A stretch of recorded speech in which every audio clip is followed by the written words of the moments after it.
So yeah, that's the Beast-Skewer Killbow. Welcome back to Warhammer Stormbringer. It's issue 11. We've got our Beast-Skewer Killbow, a artillery weapon from the orcs. So we've got a nice big base piece for this, and a couple of units, and the ballista itself fit on there. So I don't expect much from this book, just the usual lore. There's our Killbow. Got the basic building. So this one's kind of cool because we're actually building a siege engine.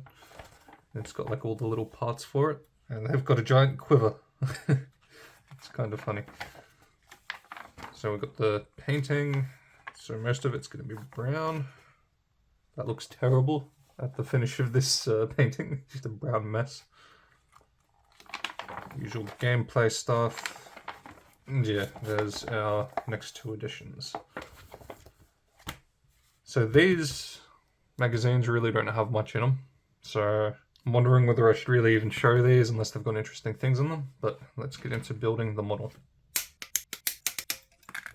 So because this is so complex, I am going to be taking out each piece and putting it together while we're going. Because there's so many parts in this now. So we'll start off building and I'll just cut through each. So 2 goes onto here. So it sort of just clips in equal to that.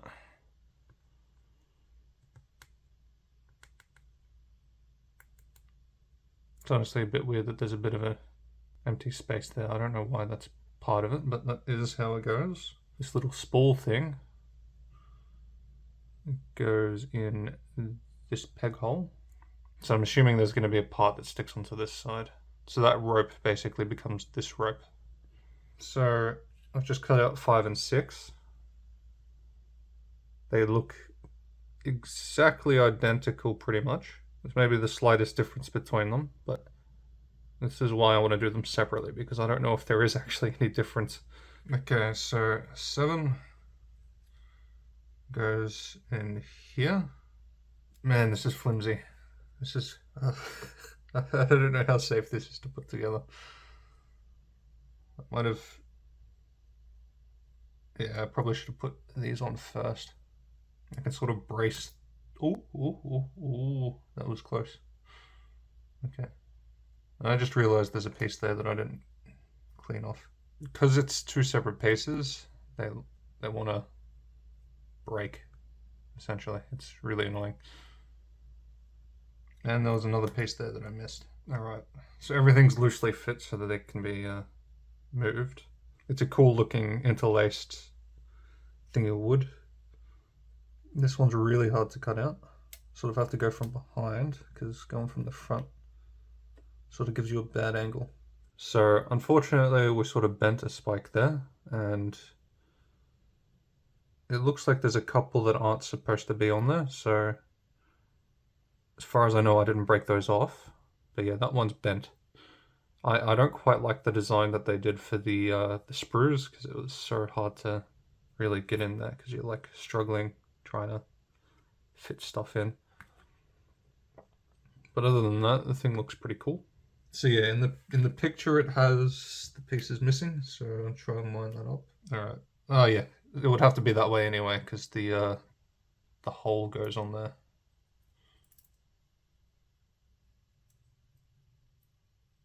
So I just figured that out in the most convoluted way. Push very gently when attaching the arms with the Killbow. The ropes are fragile and will break if too much pressure is applied. If the ropes do break, just apply a small amount of glue to the point where they're broken and hold them in place until it dries. So this one knows that it's a very flimsy design. Alright, so that's the ropes done. It actually gives it a really nice pulled back look when it's done. There's lots of spikes everywhere, so it's a very textured miniature. Okay, moving on. I want us to take apart the orcs. Alright, so this one's just a push through one. The armor sort of just sticks over the character. And then the arm goes through here apparently. So I think I put the arm through first, because that locks in there. And then this will probably hold the arm in there as well as being pegged in it. Oh, this is so fiddly. Let's try it. There we go. The issue is I sort of had to slot this underneath that before it came in, otherwise it blocks off the access for the arm. And then this piece just slots on the front.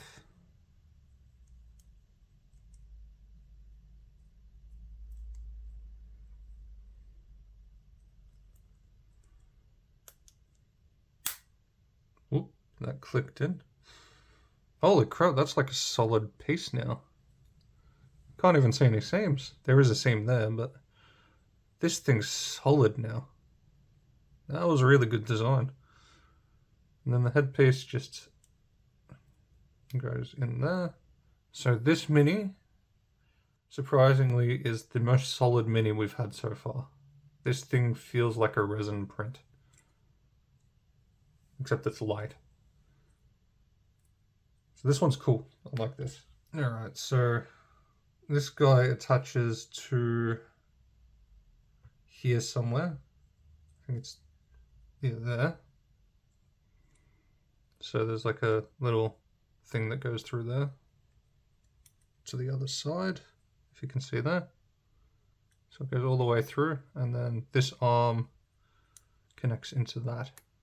We're just going to lightly put that in because we are going to have to take this guy off for painting because he's up against the wood and we're going to want to... This looks so ridiculous. Without it being on a base or anything, it looks like this guy just has a gigantic crossbow. That's kind of cool.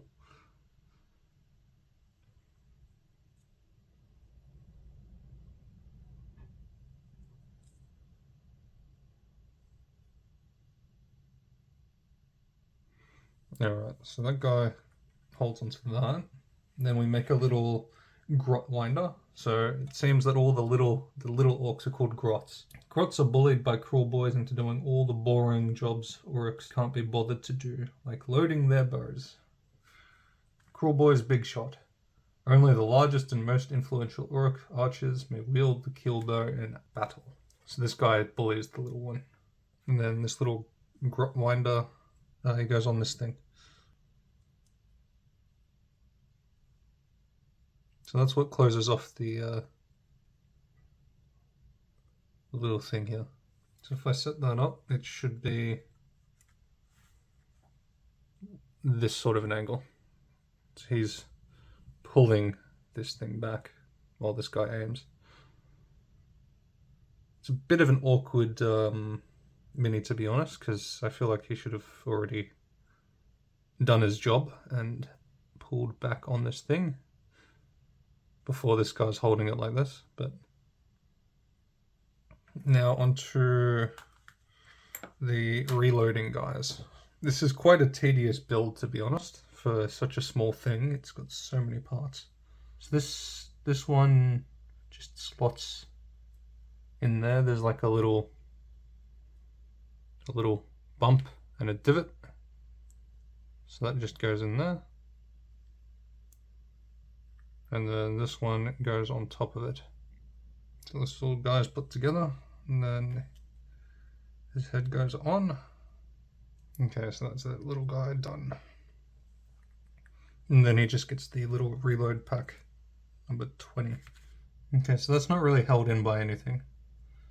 There's a little thing that it's around, so there's got to be a thing that sticks into there, which is this piece. Wait, is that a little grot? Yeah, there's a little grot that literally just, the entire purpose of the grot is to hold this up. Poor little grots. They really are bullied. Alright, so these little bits were so tiny, they were kind of difficult to clean up. Yeah, so that's the back of the guy. So that goes in there. And then the front of the guy is kneeling. This is so tedious. Okay, so that's literally the little gobber. Does he have a head? The head, so that's what that head is. Oh, this sad looking gobber. He's got his foot on the goblin as well. That's... So you've already got the grot, and then you've got a grot that's even lower than the other grot. This is sort of depressing. And then this thing slots into both. Right underneath there. Alright, so I'm going to have to take this apart for painting purposes. But that's essentially the little thing. So he's kicking him. That's sort of sad. So now all we've got is 16. What the heck is 16? Oh, 16's part of this guy. So he's missing. Ah, yeah, of course. This guy's missing half of his body. Okay, so now that we've got 16, we should be able to... Yeah, his hand is missing. Yeah, I should have noticed that. I don't know why I didn't. Now this little guy's complete. Alright, so now we can take out the bolt and the base. And we can see what this thing's supposed to look like. So we've got everything cut out. So this goes on a very specific way.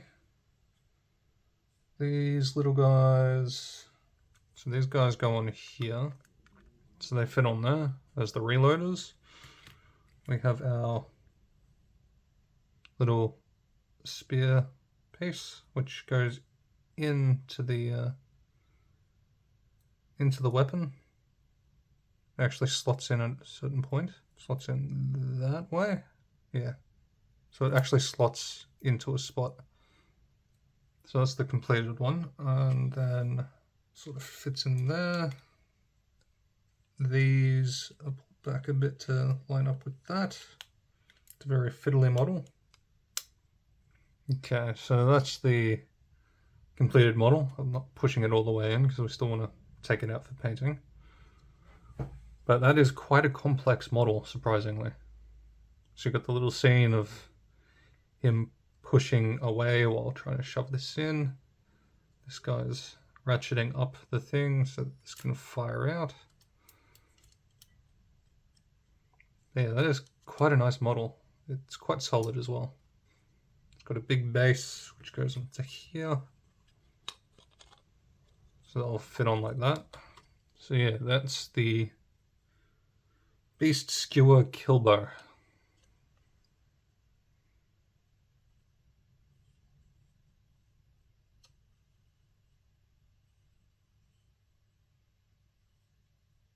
See you guys in issue 12.